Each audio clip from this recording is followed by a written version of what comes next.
So this will be the start to our kickoff to the tonnage reporting. I'm Chris Berg. I'm the feed licensing specialist with the Commercial Feed and Fertilizer Bureau for Iowa Department of Ag. General housekeeping, we'll keep all lines muted. If you have any questions, just enter them into the chat feature. And we'll enter them, or we'll read them as we go. And then at the end of each section, I will try to open up lines so you are able to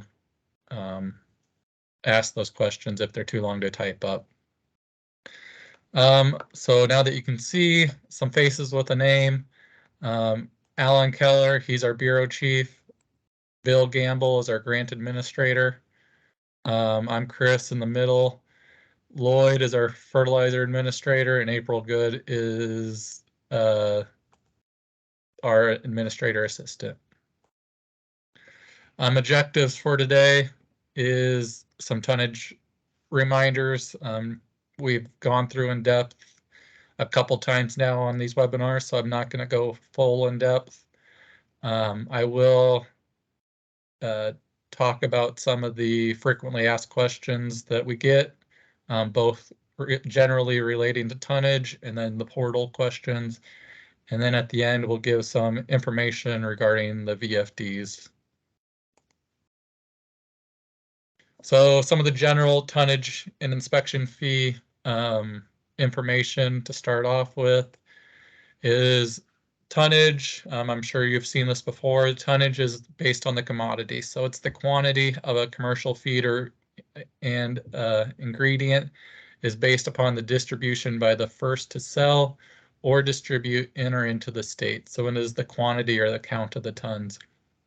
Inspection fee is the money. It is the fees collected based upon the distribution of commercial feed by the first to sell or distribute into the state. So it's the money assessed by the quantity. So that's why we call it the tonnage tax. Late fees, we are enforcing them again this time. We gave some leniency for the first couple times that we used the portal. So starting, I didn't change the date on this one, but it is on August 16th. So that is a typo on that, but August 16th, we started enforcing them on the February 16th time frame. So that is why it says February in there. So if you procrastinate or if you just don't get the email reminders, make sure you set up your own email or calendar reminders to get it done. And if you ever run into an issue, don't be afraid to call us so we can help you, so you don't wait till it's too late and have the fee applied. Some of the resources we have on the iowaagriculture.gov website. If you go to within a department and then commercial feed and fertilizer, and then you'll see the commercial feed tab here, you'll find a bunch of generally good resources to use. I have a whole section here on the tonnage reporting area, such as the flow chart, which we'll see again today. Some of the frequently asked questions, some of them are shown today, some will be different than that are on there. So if you ever want to have a question and you think it might be something that has been frequently asked, you can always read that to check. There isn't very many portal related questions on there, so if it is a portal related question, you may want to call or ask, or if it's not answered during this webinar. The feed tonnage product types, so some examples, and then that's where you'll also find the exempt customer list or the application to be on that exempt customer list. So we'll get started with some frequently asked questions, generally about the tonnage reporting. So this is not going to be anything to do with the portal quite yet. So the first question is, how do I determine the number of tons to report and pay inspection fees on? So if you have more than one manufacturer or distributor that is involved in the chain of chain of distribution. The one who first sells or distributes the commercial feed in or into the state is the person responsible for the payment of the inspection fees on the feed. So in other words, only report the distribution of feedstuffs that are classified as commercial feed or feed ingredients at the time they are first distributed in or into the state. If the feedstuff does not fit into the definition of commercial feed, such as hay or whole seeds or grains, it does not need to be reported. Feedstuffs first distributed in or into the state of Iowa by an entity previously to you do not need to be reported either, with the exception that the person is on the exempt customer list, which means that the exempt customer would take ownership of the inspection fee and will be paying that fee to us and reporting those tons. So if you find that you need to pay for 1,000 tons, then that's simple math of multiplying that by 12 cents, so it'd be $120.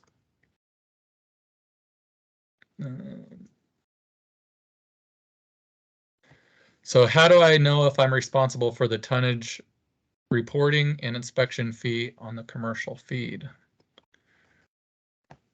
So the tonnage reporting and inspection fee applied to tons, commercial feed, and feed ingredients, you are the first to distribute. You'll hear that a lot during these things because it is the first to distribute in or into the state of Iowa. If the ingredients do not fall within the definition of commercial feed, they are not subject to the tonnage reporting and inspection fees. For example, if the animal producer requests a custom mix with whole barley, assuming the whole barley was purchased by the mill directly from a crop producer or elevator, the whole barley is exempt from tonnage reporting and inspection fees due to it being a whole seed and it's in a custom mix. And if we change that example a little bit, so if an animal producer requests a custom mix with steamed oats, again, assuming that the whole oats were purchased from a feed mill and the crop was, or a crop producer or elevator, and the steamed oats, and it was steamed by the mill or a contractor for the mill would be responsible for the inspection fee of those oats because now they are chemically changed and they're not the whole seed, so they're not exempt anymore. And we talked about that flow chart earlier on the website. This is what it is. So you're able to go through it and find that it's complete feed, and you get it all the way down to here, and it's talking about if it's ground, if it's whole seeds, kind of who would have to pay or if it is exempt. So this is the flow chart that kind of helps you walk through those processes on if you have to pay it or not. So is a grain bank, also known as a producer-owned grain, exempt from tonnage reporting or inspection fees? So in short, yes, it is, but the Iowa feed regulations do not define grain bank grain, but it is commonly recognized in the industry as owned by an individual. So this grain is personally owned. It's not a commercial feed. It's not to be distributed by the feed manufacturer, so it is just for that individual. So it'd be exempt from having to report those tons. So, and it doesn't even matter if that grain is then ground or steamed, flaked, or anything like that. It would still be considered privately owned grain. Who is responsible for inspection fees on commercial feed or feed ingredients sold from another state into Iowa? So again, beating that dead horse, but it's the first to distribute a commercial feed or feed ingredient in or into the state are responsible for those tons and remitting the inspection fee to the department. So for an example, if ABC Company out of Omaha, Nebraska distributes a mineral premix into Iowa, the ABC Company in Omaha is the one responsible for the Iowa inspection fees and reporting those tons. Are inspection fees due on commercial feed or feed ingredients distributed from Iowa to another state? So Iowa inspection fees are not due on commercial feed ingredients distributed to another state, but you will have to check what that state requires because they may have their own tonnage that would be required to be paid. Why is custom mixed feed exempt, but mill formulated feed subject to inspection fees? So a customer formulated feed is only sold to the specific end user, is exempt from the inspection fee, but ingredients will be subject to the inspection fee and tonnage reporting if not paid by the suppliers, and the tonnage paid on any processed whole grains from the producers. So mill formula feeds can be sold to other customers as well, which makes it a commercial feed. All commercial feed or feed ingredients distributed in Iowa are subject to tonnage reporting.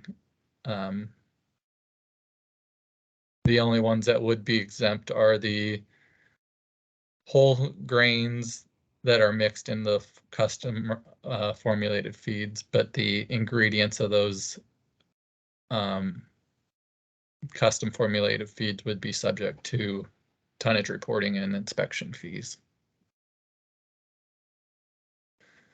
Where can I find out if a company I work with is on the exempt list? Another name is the qualified buyer or approved purchaser. It's on that page that I showed you earlier. It's on the iowaagriculture.gov website, and then within a department to commercial feed and fertilizer, and then into the commercial feed. And then I have it underneath the tab for tonnage reporting. So if I register a small package of pet food, and we also sell that pet food into large packages, do I need to report the tons and inspection fees paid for it? So small package pet foods pay a registration fee, so they are not applicable, but the large package, you would need to do the tonnage reporting for all the tons that are sold in the large packages. So any packages that are sold over 10 pounds. If a company produces soybean meal in Iowa, then sells it to a feed mill out of state, and that mill sells the feed containing that soybean meal back to the state of Iowa, who reports and remits the fees for the soybean meal. So again, it would be the first to distribute the product into the state of Iowa. So since the soybean manufacturer was sold it out of the state and the feed mill sold it into the state, that feed mill would be the one that takes ownership of reporting the tons and paying their inspection fee. But since they are selling the whole feed, they do not need to break it down by each individual ingredient. They can do it by the species that it was sold for. So let me see if we have any questions before we move on to the portal related questions.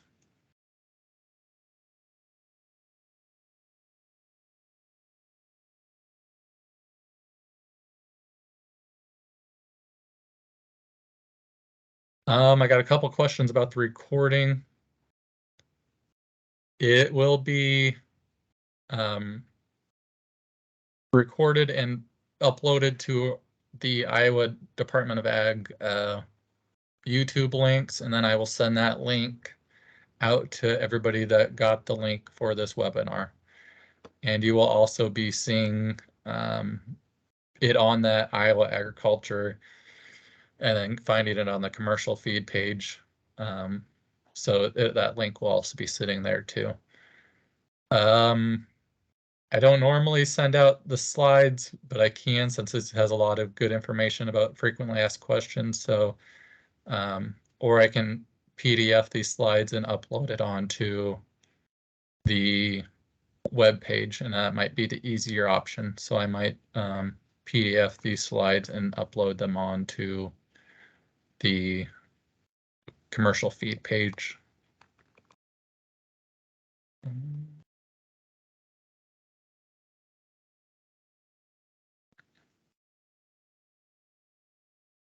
So if you only sell an exempt customers, do you even have to report your tonnage sold? So yes, you would, but we will, and I'll kind of go through it on the into the portal stuff, but you'll just exempt tons. That way we can keep track of that paper trail of, okay, this company sold what. So in the end, it will equal out to being 0 total tons because you're exempting out those tons, but you will still have to report it because of the Iowa law says that you are required to have tonnage. What determines if I have to report individual ingredients or if the whole product or both?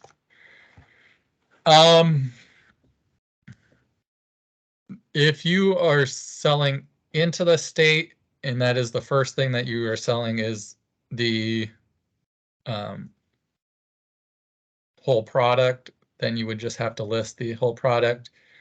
The only reason we would have you separate it is if the previous people are paying, let's say soybean meal, if your supplier is paying for that tonnage, then you would be, in a sense, if you pay for the whole product, you would then be paying for it a second time. So that's why we would have it as being able to separate it out.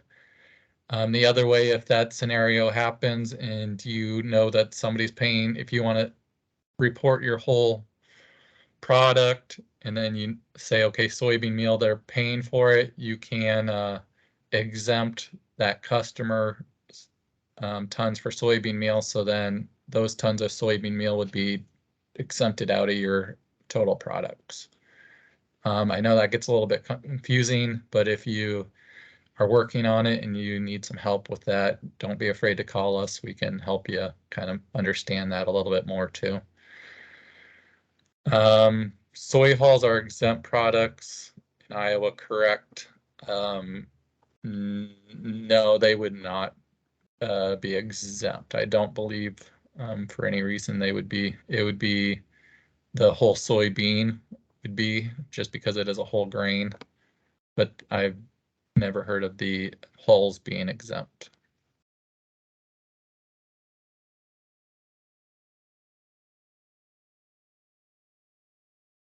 All right. If I don't see any more questions, I will get back to answering some of the portal frequently asked questions, and then we can check back here after that. So the first question I have for the portal related question is, I forgot my password and I'm not seeing an email come through by selecting forgot password. Yeah, for some reason we have better luck pushing a password reset through from our office than it does working on that button. So if you're not seeing it come through, don't be afraid to call us. We can email it or we can push that forgot password thing through the system, and it seems to work a lot faster. So don't be afraid to call us. It doesn't take us much time to be able to push it through. So sometimes that's the quicker option than waiting for the system to think about it. So the next one is, I got an error message that says no tonnage reports are due for submission. And a lot of people think that, oh, since I got this, I must have already done it. Most likely, if you're trying to go in there and complete a tonnage report and you get that message, most likely it hasn't been finished or anything. The best way to check is to check that view dashboard. That is where everything gets saved on the portal. So the default page is items that were started but not finished. And that is normally where most of the ones that get that error message end up. The reason we have that error message is because we do not allow companies to start multiple different tonnage reports. So you're only allowed to start one, and then once you start it, you got to work from that already started report. So that's where you go through that view dashboard, and then it's all applications unsubmitted, but it is the default page when you open up the view dashboard. Then you would just select the application number on there and it will reopen that report for you. You can read on the bottom right corner, I believe, of each application what it is for. So it will say feed tonnage or feed labels or something along those lines. Next question is, I got an error that says I don't have access to all the facilities. This is a issue we've ran across with some of the bigger companies that have a lot of facilities, that with our data transfer to the new system, that some of the names were not being applied to every facility, so it won't let you open up a tonnage report if you don't have access to all the facilities. So if you see that, just give us a call. That is something we can fix through our side, one way or the other, but we can do it through our side and get it all resolved in a timely manner so you're able to enter your tonnage reporting information. The next one is when you're unable to, when the drop down doesn't even show your company, and it just saying that you have to complete this field, but it doesn't even give you the option. We found a couple different reasons for this. One is an error on how the contact information was set up. Sometimes it works best if we just pretty much delete that contact and then reset it up and it magically works for some reason. We can't ever find what actually is causing it.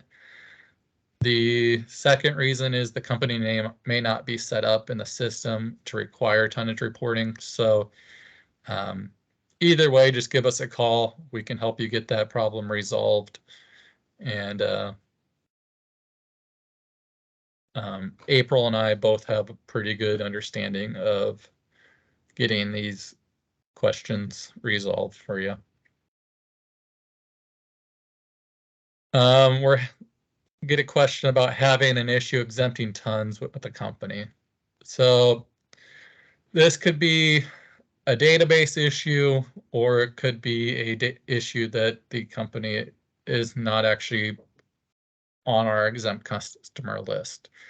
So if you're working on the tonnage received from exempt, that should allow every company to be on that list. For some reason, our system does not like to figure out how to separate those two from and to exempt sides. So if you are not finding it on the received from exempt side, you may have to use that comment section and pick a random company and just in the comment section, type in the correct company name that you want to use.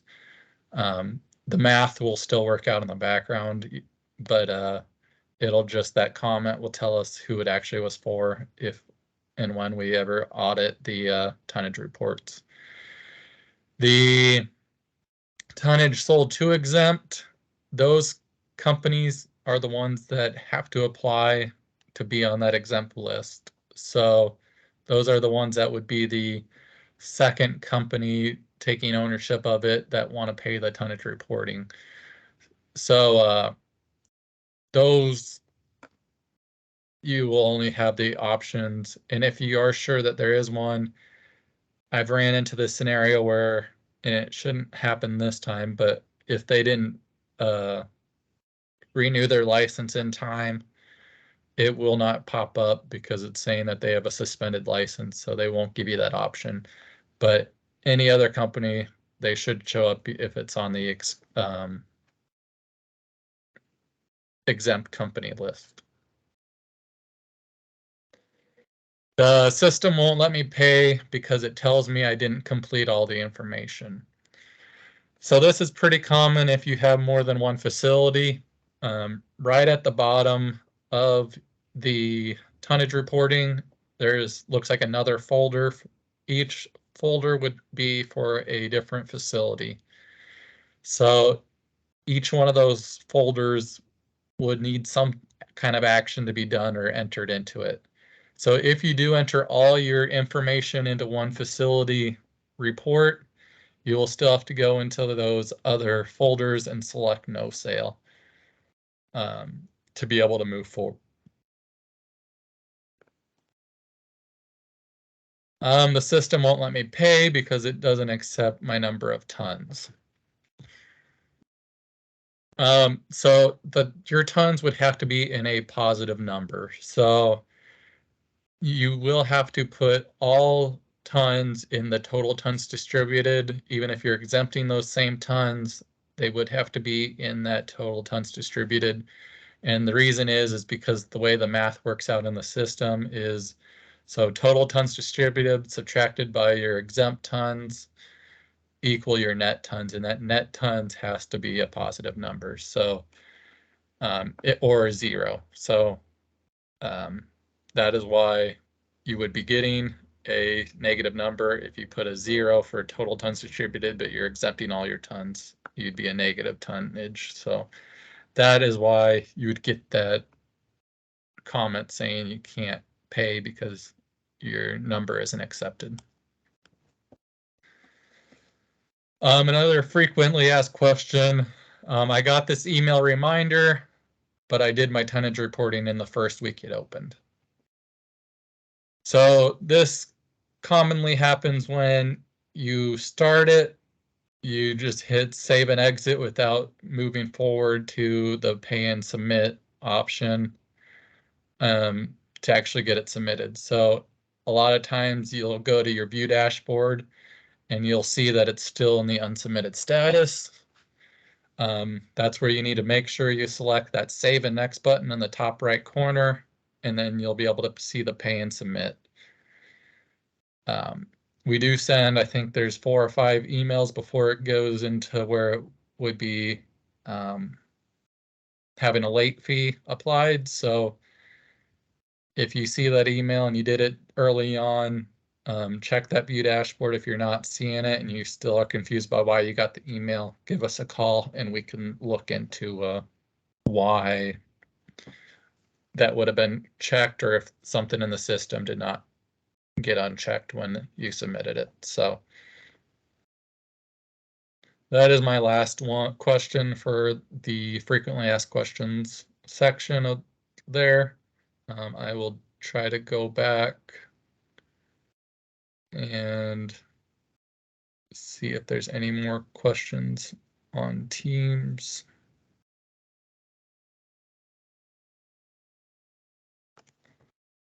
So let me start up where I left off.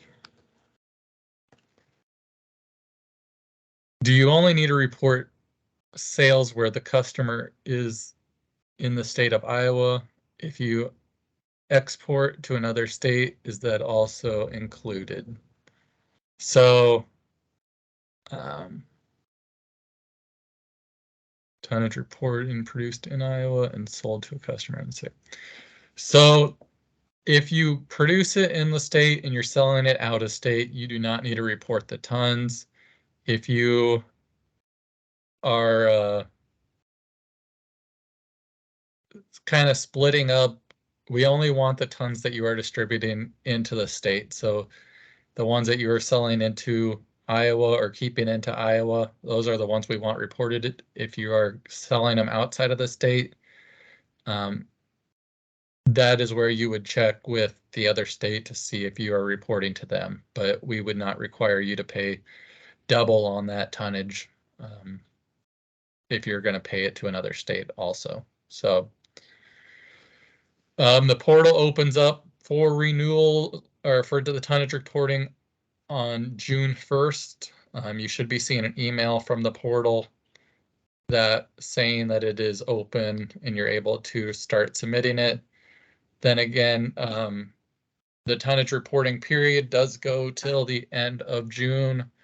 So if you are still actively selling or doing that, you will want to wait till you're done completed with your sales for that period. So you have until August 15th to get all your tons in. So you do have that 45 days after the last day of the period to get it in there.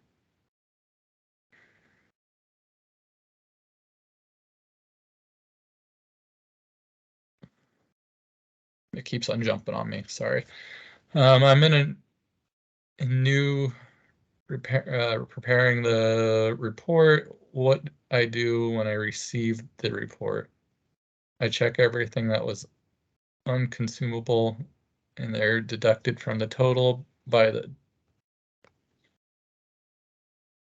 submit it.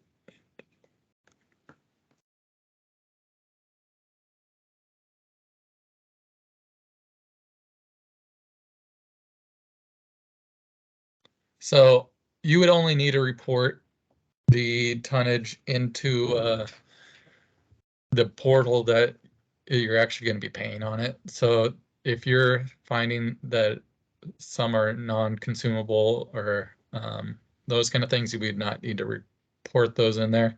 If you have any questions as you're working on it, don't be afraid to give us a call.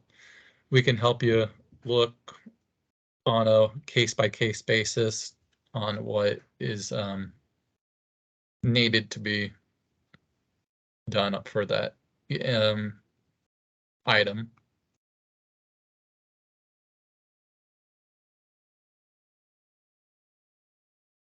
So if we make a custom mix feed out of a state and ship it into Iowa, we still have to pay the tonnage since no tonnage was paid on the ingredients.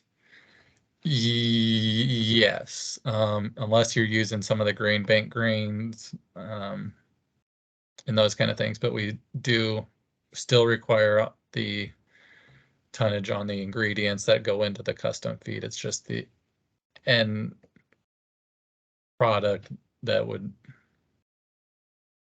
not be. That's a good question. So let me think further on that because that is kind of a interesting way to think about the custom mixed ones if you're making it out of state. So if you want to email me, Ben, about that question, I will double check with that and get you a better answer. And I'll do more digging on what that would consider.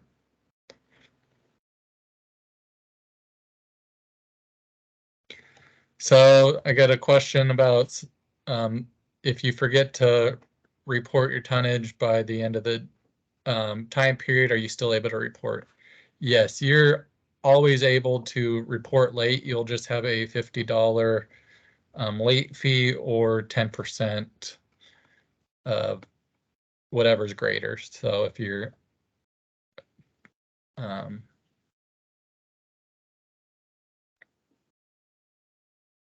you're still able to report it, you just will have to pay that late fee. We still do have a check option, and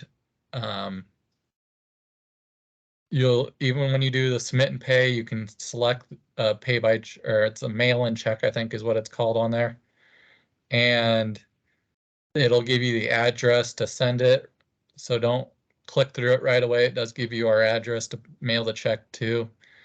And then it will submit it, and then it'll go into our system, so it stops sending you emails unless we don't get it by the end of the period. But yeah, we still accept it. We also accept ACH and credit card as forms of payment online too. All right. We will continue on about VFDs. We had some people in our department create and I don't know how good you can see this, but a little book that kind of goes over VFDs, and I'll kind of give you more information, but it does give you a lot of good background information on the VFD process, and then plenty of sheets for animal producers to use to keep their records current and all in one place. And like I said, there's plenty of sheets. Some producers, it might last them a year. Some producers that are pretty small, it might last them a lifetime. So we do have these accessible if you are interested in providing these to any customers of your guys's. Just let us know, send me an email, and we can get these mailed out to you. We got plenty in the office to get them shipped out to provide you guys with some extra aids in helping medical records. So when talking about VFDs, the main thing we discuss is talking about drug residue or residue on the tissue for the people consuming the meat or the tissues. So by residue, we are talking about any compound in edible products that result from the use of drugs in an animal or that produces food, including the drug itself, its metabolites, or other substances formed in or on the food because of the drug's use. So the FDA's role in this whole process is to assure that the product, drug or chemical compound, is safe and effective for its intended use, ensuring that the methods, facilities, and other controls used in the manufacturing process and manufacturing of drugs are adequate to preserve the identity, strength, quality, and purity.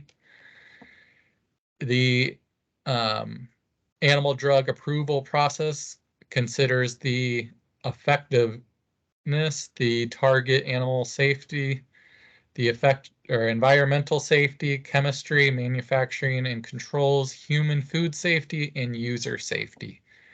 It also evaluates the toxicology, the microbial safety of food safety, and the residue chemistry. Some of the residue violations are when the level of the residue presents in the meat or edible products exceeds the tolerance level set by FDA or action levels set by the EPA. Edible tissues are considered the muscles, liver, kidney, skin or fat, milk, eggs, honey. All those would be considered your edible tissues. And then inspections into the violations are typically unannounced. They focus on how the drug is managed, used, and how the animal is managed. And all records and information are wanting to be seen, so have those records available. So feed, additives, and medications. Only FDA approves medicated feed additives that should be used in the feed rations. Medicated feed additives should be in accordance with the FDA Good Manufacturing Practices regulations. Extra labels use of the feed additives is illegal and not permitted. To avoid violative residues, withdrawal times must be strictly followed, and complete records should be kept when formatting or feeding medicated rations. So common mistakes that we've found are the following, are some of the common mistakes. Medication are not carefully followed. Unless otherwise prescribed or appropriately documented by a veterinarian, any of the following actions can lead to a violated residue. So treating a condition for the animal not indicated on the label, treating a type of animal not indicated on the label, incorrectly administering the medication, using more than the dosage indicated on the label, also not following proper withdrawal times on the medication, failing to clean out water or feed systems when a medication is used. Medications are secured or properly stored according to the label directions when not in use, and also seeing improper estimation of animals' weights at the time of treatment. So if you're just saying, okay, that's a 800-pound steer, but it really only weighs 500, you're over medicating that animal. And so that would throw off all your withdrawal times and everything else. So I talked about some of the record keeping sheets that are in this document booklet here. This is the medicated treatment record. It has the date, the animal, the diagnosis, what you're being used, the dosage, all that information that you would get. And then if there's a withdrawal time, when it clears, all that stuff to kind of get your mind thinking about using that medication. The other thing is the veterinary feed directive records. So these are on your VFD drugs. So this kind of has a lot of the same information, but it also relates back to that VFD that you got from your veterinarian. So this is, like I said, there's 50 to 100 sheets of each of these in there. So if you have an animal producer that needs help with keeping track of stuff, this is just a handy book that we can mail out to you, and you can distribute to those producers. Lastly, if you want any of these books, you can always contact me. I can get them in the mail. Just send us your address and we can get them to you. If you have any questions regarding tonnage, as you're going through it, don't be afraid to give me a call. So this is my contact information. If you have any questions, this slide's way better to look at than the question slide, so I'll go back to that in case you need to write any of that down. Let me see if we have any questions going on.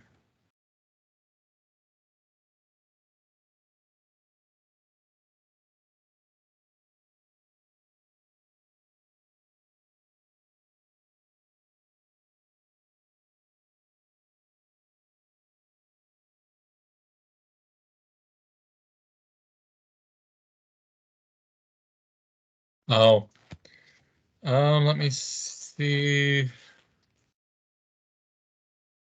Yeah, it's not a very good background. It's kind of doing it. I did give you the important facts that are in there, but it's a green booklet, and if you want one, we can send you out a copy or however many you want. Next question is referring to the portal, set notifications to let us know if there's action to file feed report. Yes, we do have, there's 5 emails automated through the portal system. The first one you will see June 1st telling you that it is open to report. Then it goes through as you get closer to the due date, kind of reminding you that you got to get this done before it's too late. So you should have a couple reminders, and then it goes into you're in the late period and then your license is suspended.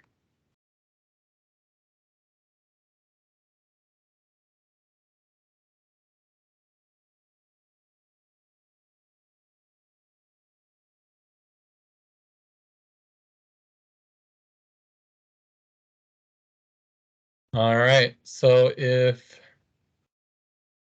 nobody has any further questions, I'll give another minute to type in any questions that you have, or if you want to answer, just raise your hand and I can see if they pop up. If not, I will give you the last 10 minutes of the day back, or the time.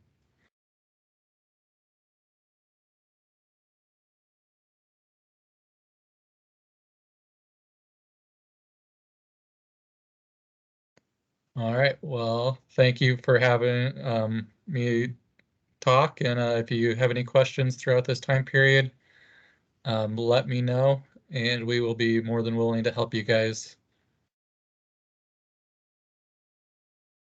And have a good Memorial Day weekend.